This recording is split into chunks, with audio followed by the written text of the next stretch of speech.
اظہر مینگل مرکزی چیئرمین پاکستان ٹریڈ یونین ڈیفنس کیمپین کی جانب سے موجودہ بسر اقتدار ارباب اختیار حکمرانوں کو یہ کسی بھی طور پر اجازت نہیں دیں گے کہ وہ اپنے مضمون مقاصد سامراجی استحصالی پالیسیوں کے تحت غریب ملازمین کی پنشن اور گریجویٹی پر شب خون مار کر ختم کر دے۔ پنجاب نگران حکومت حالیہ بجٹ میں ملازمین کی پنشن اور گریجویٹی کے پالیسی کو تبدیل کرنے کا جو ظالمانہ نوٹیفیکیشن جاری کر دیا ہے، پاکستان ٹریڈ یونین ڈیفنس کیمپین نہ صرف مذمت کرتی ہے بلکہ ملازمین دشمن نوٹیفیکیشن کو سختی سے مسترد کرتی ہے۔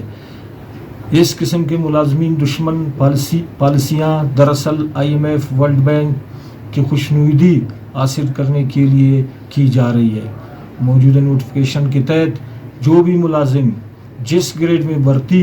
ہوں گے یا پہلے سے سروس کر رہے ہیں انہیں پنشن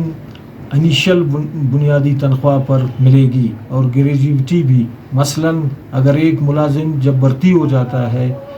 اس کا بنیادی انیشل تنخواہ بیسک پے 12,000 روپے ہے، 25 سال یا 60 سال کی عمر تک اگر وہ سروس کرتا ہے اس دوران بنیادی تنخواہ 60,000 تک پہنچ جاتا ہے، اسے موجودہ نوٹیفیکیشن کے مطابق 60,000 بنیادی تنخواہ پر پنشن اور گریجویٹی نہیں دی جائے گی بلکہ انیشل بنیادی تنخواہ 12,000 روپے پر ملے گی، جو ظلم ناانصافی پر مبنی